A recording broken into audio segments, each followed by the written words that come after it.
Okay, lesson 37. As mentioned last week, we have pulled back, or pulled forward, maybe, subject of lesson 40. And that subject is Sambhavi Mudra. Sambhavi Mudra is a very extensive exercise based on attitude. Now, what is Mudra? When you ask people what is Mudra, they will tell you Mudra is finger movements, including Indian yogis. So what are finger movements then? First, the mudras are described in chapter 3. So pranayama is described in chapter 2 of the Hatha Yoga Pradipika. The mudras are described in chapter 3. Sambhavi Mudra is described in chapter 4 because of its special status. But when you read about pranayama, you see that there are 8 plus Nadi Shodhana, which is a preparation. You realize that there is something wrong with the explanation that pranayama is breath control, because there are so many inconsistencies with the text. And you also see that many of those exercises are never even mentioned or practiced. Why? Because it's impossible to do them as a breath control exercise. Now, the mudras apparently are of a higher order, more powerful than pranayama. So the question then arises, if you are the least bit skeptical, how does a finger movement become a powerful energy control exercise? What's the answer to that? There is no answer to that. It doesn't make sense. So the question then is, what are finger movements? I asked it 2 minutes ago. I asked again, what are finger movements? Finger movements are reminders for illiterate people to give them an impulse. In the same way that the Japanese ninjas have their secret finger movements.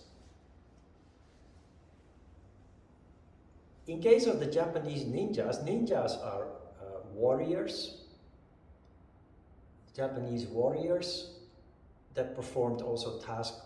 They performed tasks as assassins, but also as spies. While they are trained, they learn certain values. Value of courage, honesty, honor, etc. And those values are remembered with the help of finger movements. So as a form of ritual, a ninja would go reminding themselves of these values to instill those values within them based on those finger movements. Now, a very famous mudra is this one. There are many statues that you can buy like this. So, the mudra represents control of ego. So, if you believe that mudras are hand movements, you're going to believe that actually sitting like this for a certain period of time, 10 minutes, 30 minutes, an hour, that you will gain control over your ego. Does that make sense? No, of course not. To control ego, you have to learn about ego and about yourself. then you realize that ego is complex, is difficult, and requires work. So what you do here, and the hands tell us what you're doing here. Putting a hand in front of your heart is a vow. You promise.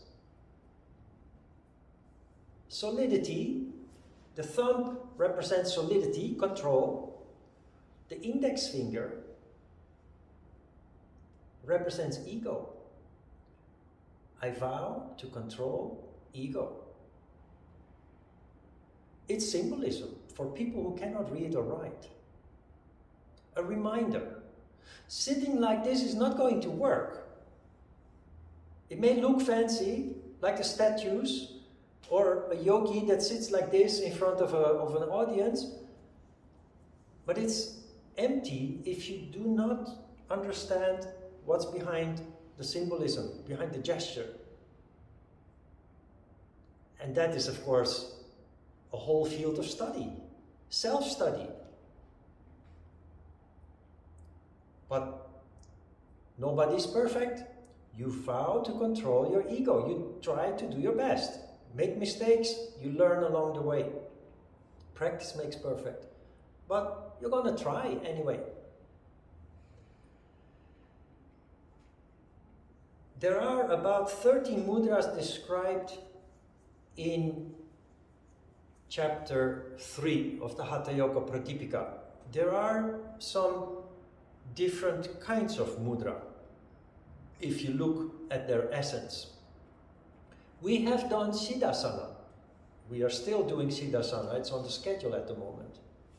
Siddhasana is very similar to a set of mudras, 3 mudras that become one. That's Mahabandha, Mahaveda, Mahamudra. The first step in which you sit on your heel. It is a Kundalini exercise, a pure Kundalini exercise. So there is a mudra that is designed specifically to generate large amounts of Shakti energy. Mahamudra, Mahabandha, Mahaveda. That's the correct order. There is also mudra, Kechari mudra, in which you are told to drink the divine nectar. It is the opposite of the Kundalini mudra. It is a mudra where you supercharge Shiva energy. You take in large amounts of Shiva energy from the top. Most of the other mudras are all about attitude. If you can control attitude, you control energy. Why? It is so simple that most people cannot believe it because they are looking for something mysterious behind the mudras. But when you are confronted with a situation in life, our usual reaction is based on impulses. We act in reactionary ways, which involves emotions, which leads to unnecessary spending of energy. And that's what mudra is about. To stay calm and controlled whatever the circumstances you find yourself in. That is what being the master of the universe means. The universe presents you, throws at you all kinds of situations, including conflicts and complex problems and what have you. The normal reaction is to freak out, to react, and lose large amounts of energy. Energy that you could otherwise use to get to the essence of the issue you are dealing with and therefore make a complex issue simple, solve a problem, or even make a problem not a problem anymore. We have seen this concept with the fire poses. When the fire poses were introduced, I explained that they deal with Manipura chakra, where ego is located. And those particular fire exercises, as I call them, tend to lead to restlessness. They make you restless in the first place. And restlessness leads to physical action in normal daily life situations. In case of doing asana, you become restless and you want to stop doing it because of the discomfort. Or if you are motivated and a bit zealous, a bit fanatic, you say, I'm not going to give up. You grind your teeth and you remind yourself that there is no pain, no gain without pain. But there is very clear and immediate reaction that wants to trigger you to act in an impulse. In those exercises, you learn within a certain boundary to control that impulse by choosing an attitude. You choose to stay calm and controlled. But you learn also at the same time, when it goes too far, when it becomes too intense, you are allowed to stop and reset. So it's a very sensible approach. And it is to conserve energy. Our energy sources are limited. We can improve our energy sources, which is what we do. The whole yoga framework is designed for that, with the exercises that we do, etc. But what is the use of having a healthy, vibrant amount of energy if you do not put a stop to all those issues that make us lose energy? We learn pratyahara because having more vital energy leads to more consciousness and sensitivity, which in themselves, if we don't pay attention, lead to loss of energy, because you become distracted as a result of increased consciousness. You become emotionally unstable as a result of increased sensitivity. So we learn pratyahara. Pratyahara is also conscious choice not to allow ourselves to be distracted, to stay rational, to stay calm and controlled, and deal with the issue at hand without losing ourselves in emotions and ego and what have you, that lead to large loss of energy. Sambhavi Mudra is a stairway to heaven. It's a very powerful, systematic way to bring energy up from the bottom to the top. And it is based on the power of imagination, the power of thought. Energy goes where thought goes. And you apply that in Sambhavi Mudra, starting at the bottom and touching or stimulating each of the chakras with a sentiment, a feeling. In the first 2 pages, the first 1.5 page, that information you already know about Ida and Pingala, Shiva and Shakti, Tamas, Rajas and Sattva. We don't have to go through that anymore. But halfway on page 2, you see that symbolically Sambhavi Mudra is done with the fingers as demonstrated in class. You know how Sambhavi Mudra is done?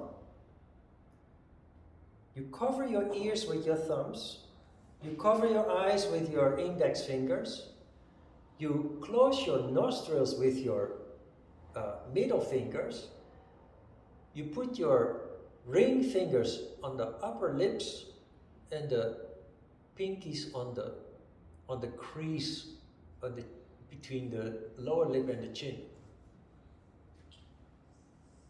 Now the text says, if you do that, you will become enlightened. Well, just like as with this mudra, you will never control your ego if you just limit yourself to sitting like this. This is pure symbolism. The fingers are a reminder, and honestly, there are not many people in the world that know this, including Indian authorities in yoga. The reason that we know about this is because it has been passed on by a yogi by the name of Yoga Anand from Nepal. I have searched the internet for years, each time just trying another attempt to find him. He is non-existent. But he exists because I did a course of Ayurvedic massage with him. So I don't know if he's still alive. I do not understand why he's not on the internet. He's a traveling yogi. He travels around the world, and wherever he settles, he educates people. He is a Swami that walks around in a red dress, unkempt beard, his eyes are like glowing coal, very full of vitality. He taught us the meaning of the fingers. And if you look at it, it makes perfect sense with what we have learned when we studied the chakras.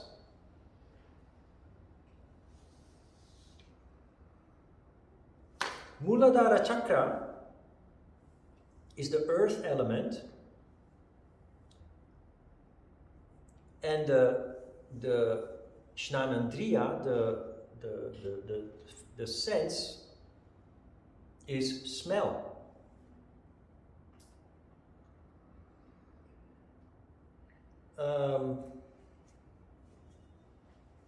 Swadhisthana chakra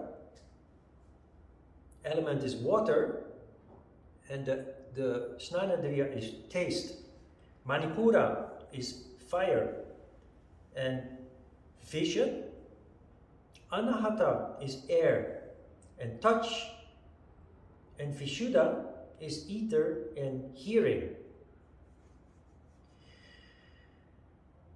The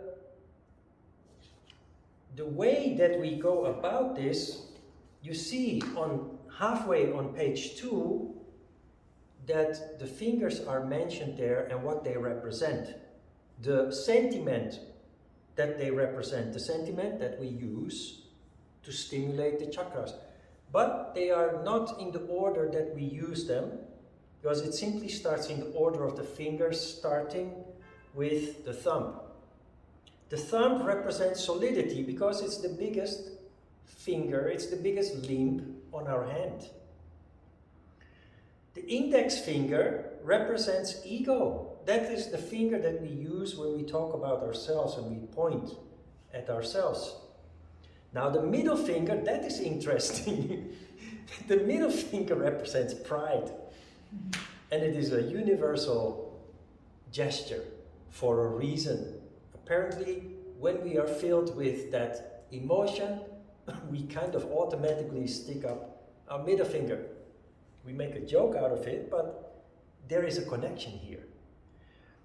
The ring finger stands for faithfulness. That is also interesting, because what do you do when you get married? You make a vow of loyalty, and you conclude that vow, you formalize that vow with a ring on the left ring finger, allegedly connected by a nerve with the heart, and the ring is always made out of precious metal. You don't use a wooden ring or an iron ring for that purpose.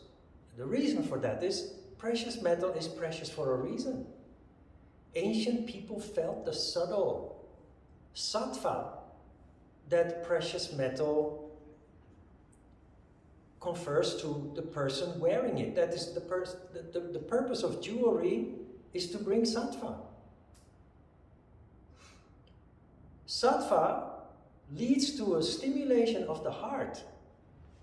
The golden ring on the ring finger, when you get married, has as a function to stimulate the heart so that your vow is not just empty words, something that you feel in your heart. Of course, this is very subtle and nobody will tell you that they actually felt something like that. But on a very subtle level, that's how it works, and no surprise there. You can see the connection, the logic. The little finger, and that one I cannot really explain, but the little finger represents artistic tendency, artistry. So that is in order of the fingers, but now in order of the chakras, it goes as follows. Actually, it starts on the bottom of page 2. Concentration on Sambhavi Mudra. You start with Muladhara Chakra at the bottom, and you stimulate the chakra, you energize the chakra with a sense of pride. Ajita used to call it haughtiness, but pride is the right word, a sense of pride. How do you do that? You have to first and foremost set aside your skepticism and give this the benefit of the doubt. Because we are all trained to be rational and find it hard to believe in these kind of things where you can manipulate energy and make it work for you. It works on a subtle level, and if you do it on a regular basis, it is very powerful indeed. Like we discussed last week also, it's like alternative medicine. Alternative medicine is not a pill that you take one time and has immediate effect. It works by applying it every day in a small dose. Pride, if you wonder how to apply pride, everybody has something in their life to be proud of. You may not think at first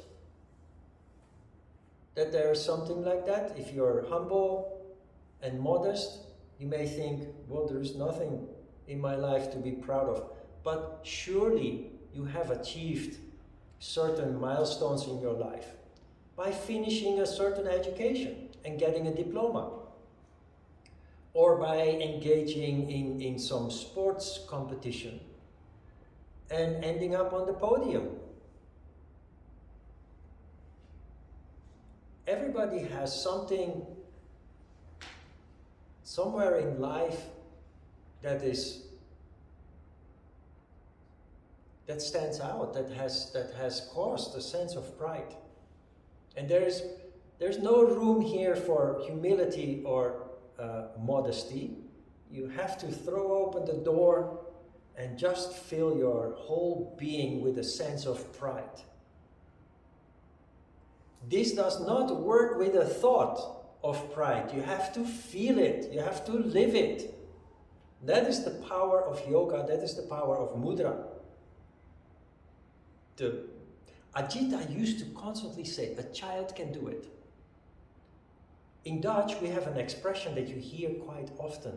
When we explain something, how to do something, and if it's not that difficult, we say, a child can do the laundry. Een kind kan de was doen. A child can do the laundry. A child can do it. But there is a very interesting truth behind this. Because children have a very vivid imagination. And they are not skeptical yet. So if you tell them to imagine something, they will just close their eyes and completely engulf themselves in that imagination. A child can do it, but adults often cannot. because throughout the years growing up, we have lost that ability that children have to be pure and gullible, to just go along with the suggestion to do this and without questioning it and without being skeptical or in disbelief.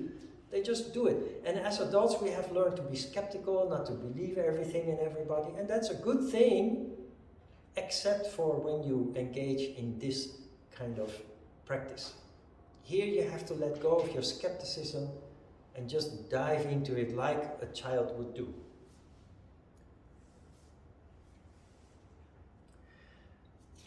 So Muladhara chakra is stimulated with a sense of pride. The middle finger, covering the nose. Remember that you cover the nose with the middle fingers. That's a smell, which is the function of Muladhara chakra.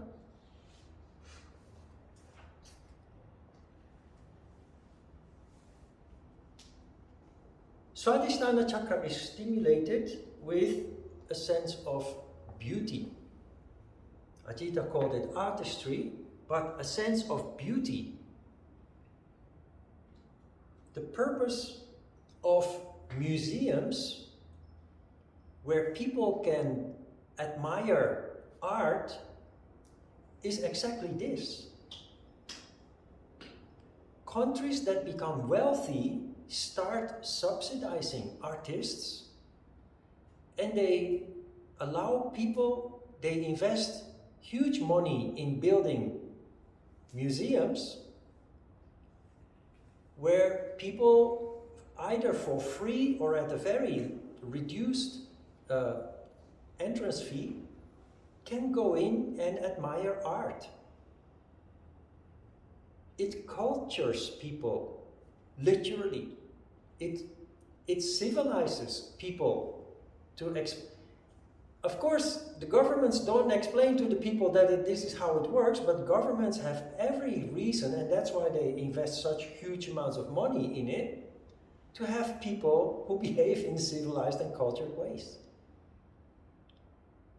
It will reduce conflict and chaos in society.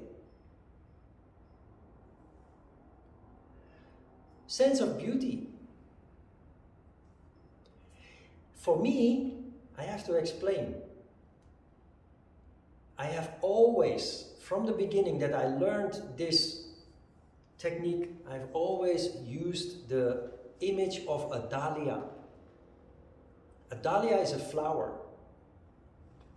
that has a very silky texture, and it has many, many petals. It's like a chrysanthemum, but then bigger and much fuller. And I had dahlias on my balcony in the Netherlands in a container which were wine red. In Dutch we call it Bordeaux red, which is the color of these cushions. It is the reason why I chose the color for these cushions instead of yellow or white, or because everything has a reason for a yogi. Everything you do has a reason and a purpose. There is nothing that is without explanation in the life of a yogi. And I remember standing on the balcony in the sun and looking at these flowers and just in a contemplative moment being totally sucked up by the beauty, by the texture of the color and the shades of red and the silkiness of the petals and the shape, that beautiful shape. So for me that works. Another interesting story is that, the Netherlands, I don't know if it still happens, but when I came to Korea, Korean people didn't know so much about the Netherlands. And in the same way, Dutch people didn't know much about Korea yet. That all changed, of course. But at that time, if Korean people asked, where do you come from? and I would say I come from the Netherlands, they would say, tulips. Because that's what they learned in school. That's the country of the tulips and the windmills. People know a lot more now, of course, about the Netherlands, as do Dutch people know a lot more about Korea. But in the Netherlands, if you go to a shopping mall, a shopping center, you'll find one butcher, one bakery shop, one multi-purpose shop, like you have in Korea, you have Daiso. You have a supermarket, name it, but there are like 3 or 4 flower stalls at every entrance.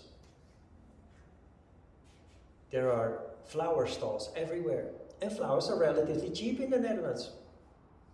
And almost everybody has flowers at home in a vase. And every week or so, while doing your shopping on your way home, you pass by the flower stall and you buy a new bunch of flowers when the others have worn out. But the thing is, we use flowers to melt people's heart. When we have a conflict with somebody, or there is bad sentiment between people, one person at some point will take the initiative and try to clear the air. Before you visit that person you have a conflict with, you pass by the flower stall. You choose a beautiful bunch of flowers, you hold the flowers behind your back, you ring the bell, the door opens and a dark face appears. What the hell are you doing here? And you say, ta-da! I came to apologize. Can we talk? Can you make us some coffee and we talk it over? The flowers just disarm people from their grudge, from their anger, from their negative sentiment.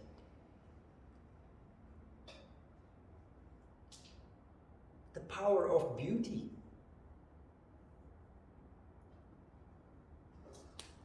You can use anything for that. I used and still use the image of the dahlia in a wine red color, but each and every one of you will have something that really touches you. It can be a painting you ever once saw, or any kind of sculpture, piece of art, but it can be a flower or a bunch of flowers, an arrangement of flowers. It can be a person, maybe, a person of very particular beauty, and I'm not talking just about physical beauty, but it can be just somebody with a big heart, with a beautiful heart. So you have to find out what works for you, each individually. In the same way with pride, each will have to dig a little bit into the past experiences and find something that you indeed can be proud of. A very easy one to stimulate is Manipura chakra, the fireball. You stimulate that with ego. Jay! Hey Jay! You feel that? What do you do as a teacher when your children are misbehaving, naughty, not paying attention? You call them by their name and you do it loud. And parents do that with their children when they are not obeying. I always imagine walking in the street and somebody suddenly shouts from the window, "Run! Hey, run!" And immediately your spine straightens up and, what, me? Really works. It's the easiest of the 5. Just imagine somebody calling out your name loud. Very easy.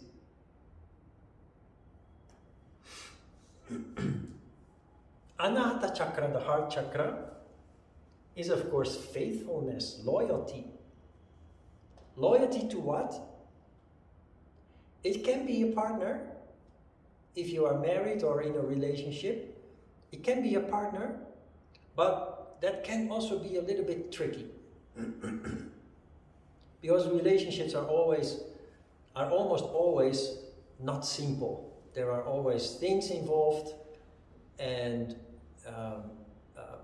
it's not always, harmonious. There are some conflicts now and then, and maybe also unfulfilled expectations and what have you, conditions. Often, loyalty for me works best in relation to my dogs. But it also very much, before the dogs, loyalty for me was to the path that I have chosen in life. The decisions I made to change my life and follow my heart and move away from everything that was familiar and comfortable. Loyalty towards keeping yoga pure, instead of going along with the commercial wave that has taken over yoga. Passion, compassion, to teach yoga to people who you know will benefit from it. That is where, for me, loyalty works best. The dogs, because this is also why I always advise people not to buy a dog from a shop. When you buy a dog from a shop, you sooner rather than later realize that it is much more work than you thought it is, and then it becomes a nuisance. That's why there are many dogs abandoned. But if you adopt a dog, that is a very conscious choice. And you go to the shelter, or in my case, Pada I came across in the park. His sister I then picked up from a shelter 4 months later. But when you adopt a dog, it is because you connect. You go to the shelter, you look at those doggies there that are all in a need of somebody to bring them home and make them happy. And there is one of those doggies there that looks you in the eyes and you're sold. And you wake up every day with a purpose. And you never want that doggie ever to be as miserable as it was, with its previous owner who dumped it, or whatever circumstances led that doggie to end up in the shelter.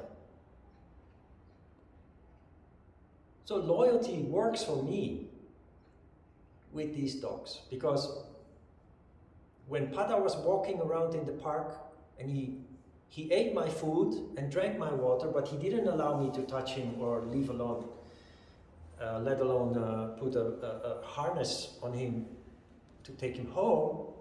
I talked with him and I promised him, if you come with me, I'll make you happy. I will make sure that you have your walks every day, that you will have good food every day.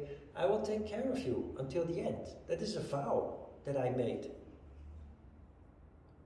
That is, for me, that works. So either the path I chose in life or the dogs that I rescued. Loyalty, faithfulness. The last one, the throat chakra, Vishuddha or Vishuddhi, it's called either way, Vishuddhi or Vishuddha.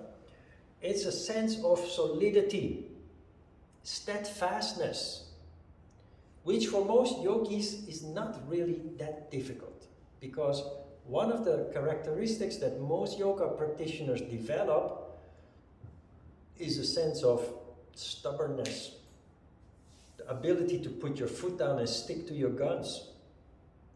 That is steadfastness. And for me, it is an extension of loyalty. Because when you choose the path of yoga, you choose to follow your heart in life, and you leave behind everything that is familiar and that is known.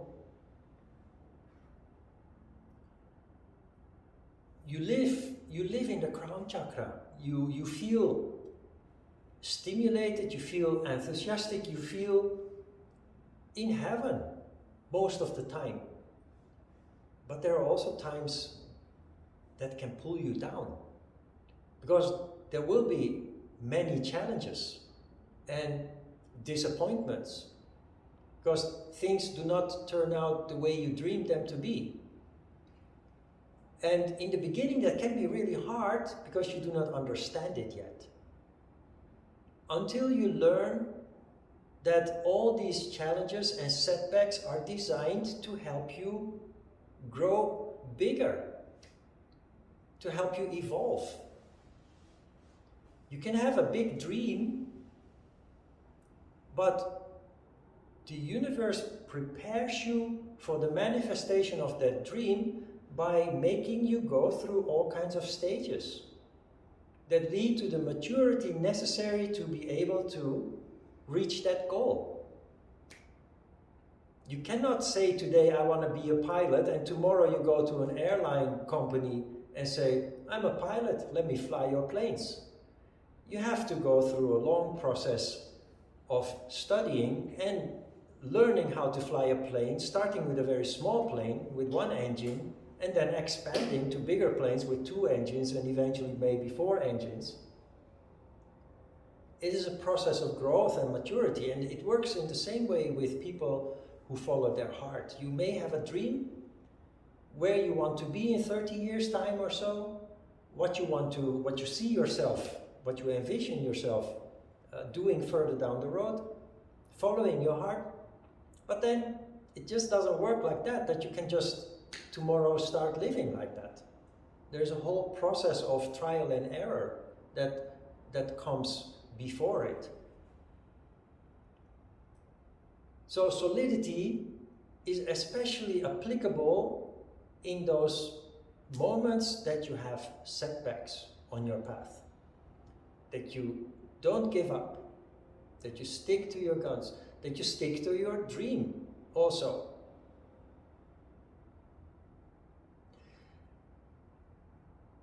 When I came to Korea, there was one of the students from Ajita had kind of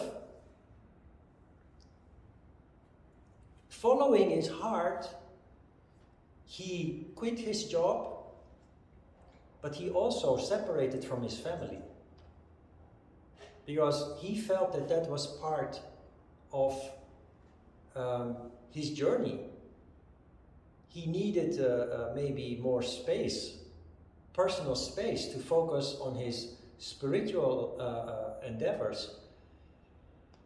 And I don't know exactly, I think he started teaching yoga and everything went very well for a while, but then obstacles started to occur, and he interpreted that in a very negative way and started to drown himself in the sentiment of failure. And that is quite something when you gave up a promising career as a professional making a good income, when you have divorced not only your wife but your children, who you have hurt in the process. And he kind of gave up. He did not have the sentiment of steadfastness. And he ended up living in a monastery, in a not a Christian or Catholic monastery, but a monastery established by Osho or Bhagwan. In the past his name was Bhagwan, later they started calling him Osho. They have a huge community in the Netherlands, and he ended up living there, basically giving up on life. Very sad. That should never happen. He is a student of Ajita, he should have known better. He should have known that the setbacks, the failure, are only to teach you something, to redirect you on your path. Not easy, but put your foot down and keep going. If you don't know what to do, go about your daily routines. Focus on your breakfast in the morning, preparing breakfast. Have a dog, make your dog happy. That requires that you go out to the park and let them sniff around and do their things, and do your yoga, stick to your yoga. people have this tendency to, when as long as they feel good and they are motivated to do their things, and then when things are not going so well, they drop everything. But that is the last thing that you must do. On the contrary, when things go off the rails, the things that you can keep on the rails, you must focus on. And the rest will simply follow. The things that derailed will simply find their way.